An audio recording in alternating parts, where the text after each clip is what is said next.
Is your garden the next target of those people that are coming after your propane stove, your propane hot water heater, your dishwasher, even to try to make it more energy efficient? Everything in your house.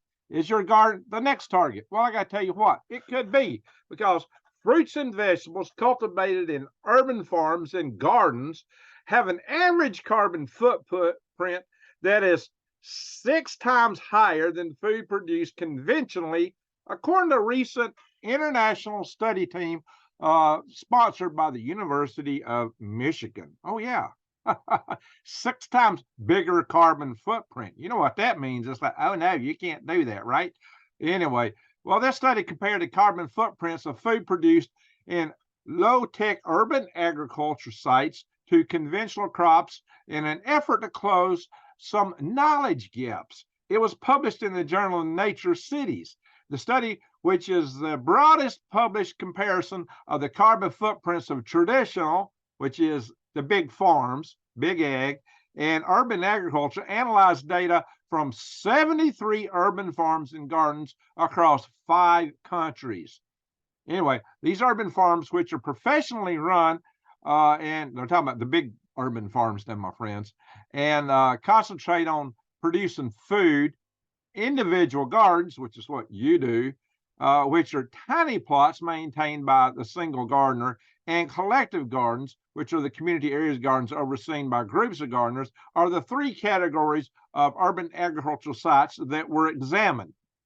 The researchers estimated that the greenhouse gas emissions that modify the climate, according to them, for each of these locations over the course of the farm's lifetime, based on materials and activities used there, that's what they use. These emissions were then contrasted with foods raised using traditional methods, with the results. That's the big farms, the big ag, including big urban ag. There's those operations too. Anyway, they compared that with the results reported in kilograms of carbon dioxide equivalents per serving of food. The servings, you get something to tell you it's got 3 servings in it, and that's not even a meal. You look at the package, this 3, half a cup is a serving or something like that. It's crazy stuff. But anyway, produce from urban agriculture emits 0.42 kilograms of CO2 per serving, which is 6 times more than what's farmed conventionally. Again, bigger agriculture, which emits 0.07 kilograms of CO2 per serving. So, you can adjust those when you divide. You divide both sides by 100, and basically divide 42 by 7, and you get the answer 6. Or you can divide 0.42 by 0.07, and again, you're going to get 6. Now, some sites, such as the Telegraph, said that was 5. I don't know, maybe they don't know math. But indeed, the University of Michigan's website says 6 times higher. Now, I got to give credit where credit's due. I got this from Steve Popper with the Popper Report. He saw the Telegraph article and reported on that, and I dug deeper and found the story's worse. And your garden isn't the only thing they're coming after, perhaps. Houseplants. And something even worse, which I'll share with you toward the end of this video, which really gets my ire up. But anyway, so this University of Michigan component of the research was led by Joshua Newell, a professor and co-director of what they call SEAS Center for Sustainable Systems, a global team of partners from universities close to the different food growing locations that they looked at, assembled by the University of Michigan researchers to generate this study. 10 of those partners are also co-authors of that report, which was published in Nature Cities. So citizen scientists were enlisted to work as farmers. Citizen scientists were enlisted to work as farmers. So they were really farmers, huh? And gardeners at urban agricultural sites in France, Germany, Poland, United Kingdom, and the United States. They utilized data journals entries. So they took journal entries to track the inputs of the harvest from their foods from growing sites during this 2019 growing season, which they conducted their study over. At least that was the growing phase of it. The 3 primary categories of inputs were used for the urban agricultural sites. Supplies like compost, fertilizers, weed blocking, fabric, and fuel for machines, of course. Infrastructure is the second, such as raised beds where the food was produced, or pathways between the plots. And the third was irrigation water. Seems like they could have thrown in a few more than that, right? Anyway, they claim that most of the climate impacts at urban farms are driven by the materials used for construction of them, that infrastructure. They said since these farms usually close down after a few years or a decade, it is inefficient to consume the greenhouse gases. Think about that, required to produce those commodities. Conversely, conventional agriculture is incredibly effective and productive and challenging to rival. So get all your food from the big guys that pump it full of pesticides and herbicides and all of the kind of chemicals is really what they're saying, right? Anyway. So, no, but you know, there is good news to this. But in order to make low-tech urban agriculture more carbon competitive with conventional agriculture, there's three best practices which they said are essential, but it's not adequate. They claim you're still going to be way over. But anyway, they emphasize to extend the life of the infrastructure. Now, that's actually a good idea. Increase the lifespan of the buildings and the materials for urban agriculture, including raised beds, sheds, and composting equipment. The environmental effect of a 5-year-old raised bed is roughly 4 times that of a 20-year-old raised bed. Well, 5 times, I don't know, 20 divided by 5 years sounds like 4 to me. But anyway, so their inputs, for the inputs, they say use garbage. By practicing urban symbiosis or repurposing of existing materials, which, hey, I run a worm farm. I am a recycling center here. I believe that, to repurpose the stuff as much as you can. But they claim to do that, use the buildings, use demolition waste for making your buildings, like where they're building other stuff. That's going a little bit far, but still not a bad idea when you can do it. I've seen where people have built nice houses, especially tiny homes, using waste from construction sites. But anyway, they claim that that's appropriate for new construction, might be beneficial for urban areas. They also talk about use of composting. Well, I definitely promote that, like worm farming, use worm castings and any other composting you can do, things like that. And they also say recover gray water from rainwater and irrigation, use that too. And they do say, hey, emphasize and maximize aspects that produce a lot of social benefits. That's their last category. Farmers and gardeners at the University of Arizona reported better mental health, diets, and social networks in a survey done for their project. I don't know where that offsets the carbon they're talking about, but their claim, whatever. So the co-authors of the research are from the following universities: the University of Kent in the United Kingdom, ILS Research in Germany, City University of New York City, Adam Mickiewicz University in Poland. I know I didn't get that right, but McGill University in Canada, University of Paris, Saclay, and the Agroecology and Environmental Research Unit in France. Oh, that's a mouthful. Anyway, guys, so as they start getting on this carbon kick, where will this go?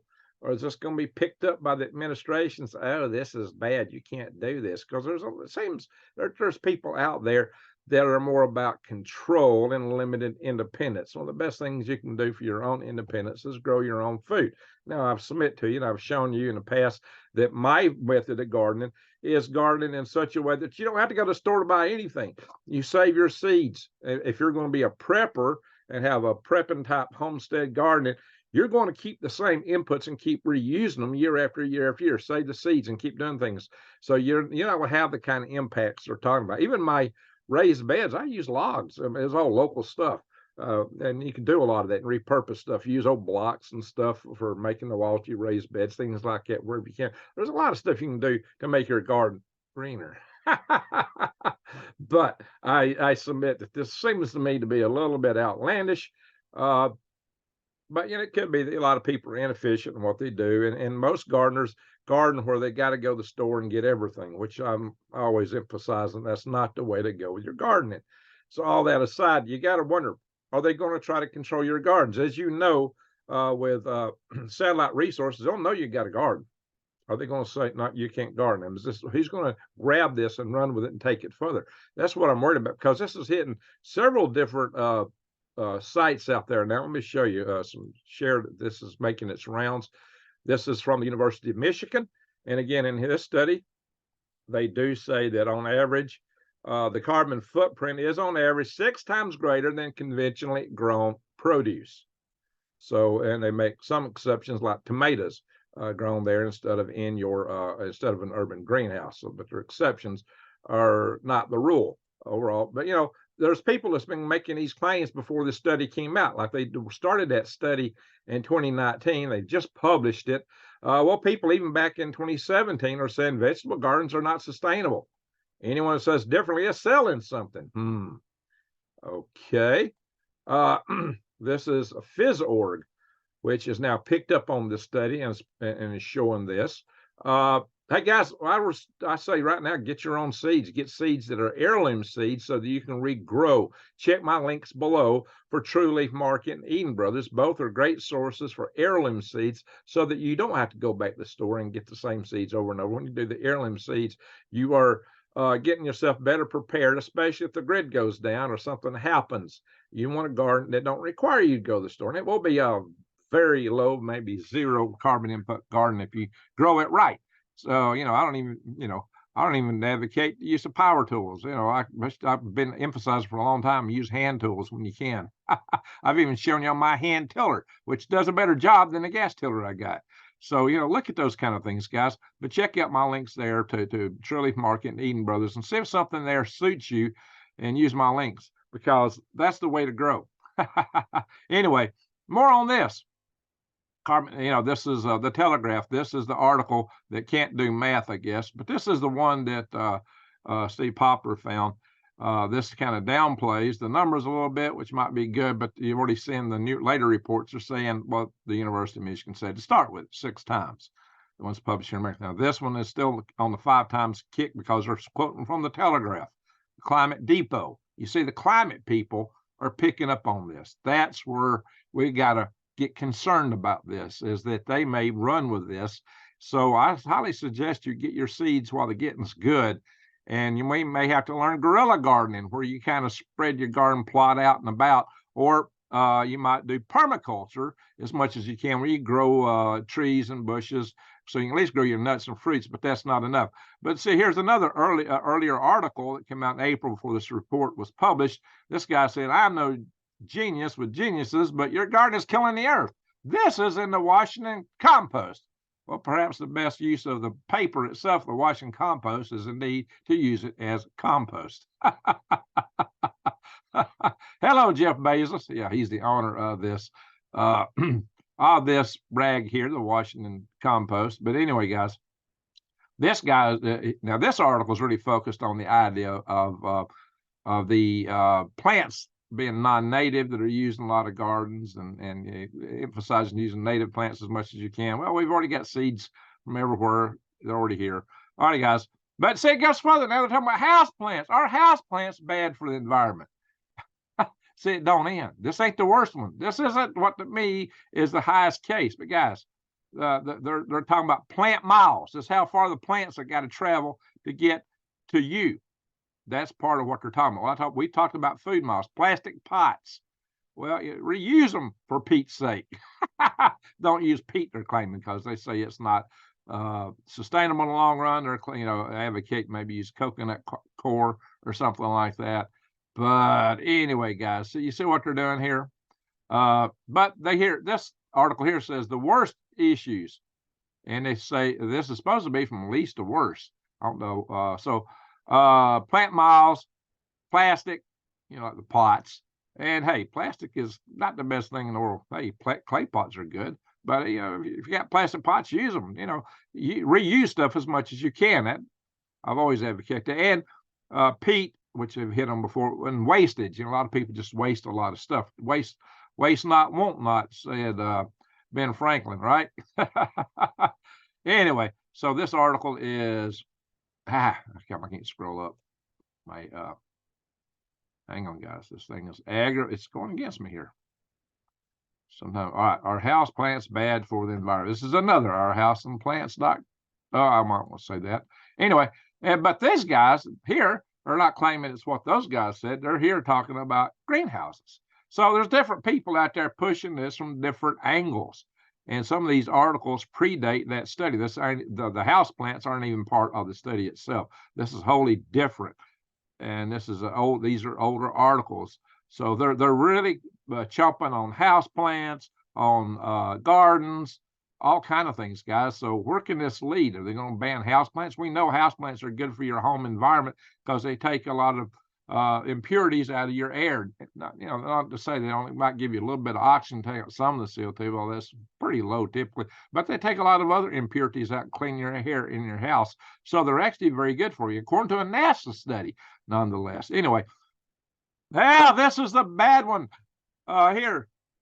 This come out from where? These guys at the forum. Oh my gosh, what they're claiming now is the key contributor is coffee. Now they're coming for your coffee. Hey, get your dirty, stinking paws off my, you enviro thug, off my coffee mug. Jeez. Anyway, guys, yes, coffee. I live by coffee. I don't take my sleep lying down. I take it in a cup. This is the one that really got my ire up. Now they're coming for your coffee. So anyway, this Hubert Keller. Every time we drink coffee, we're basically putting CO2 into the atmosphere. Plant food. Anyway, I think I'm gonna have to go to Colombia and visit Juan Valdez down there and get me a coffee tree and put it in a greenhouse, which they don't seem to care for too much, so I can have my own coffee in case they shut down the coffee trade. Oh my goodness, guys. Juan Valdez, remember him from that old commercial? Anyway, stop the share. Guys, what are they going to do next? What are they going to go after next? Will it be your coffee? Will it be your house plants or your garden, your ability to feed yourself? We know they're coming after the cattle. They don't want you to have livestock. They want you to eat lab-grown meat or bugs, it seems. Oh my goodness, guys. Where are we heading? Well, hold your own, grow your own.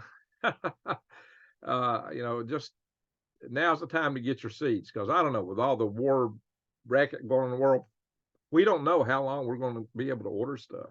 We don't know when the grid may go down.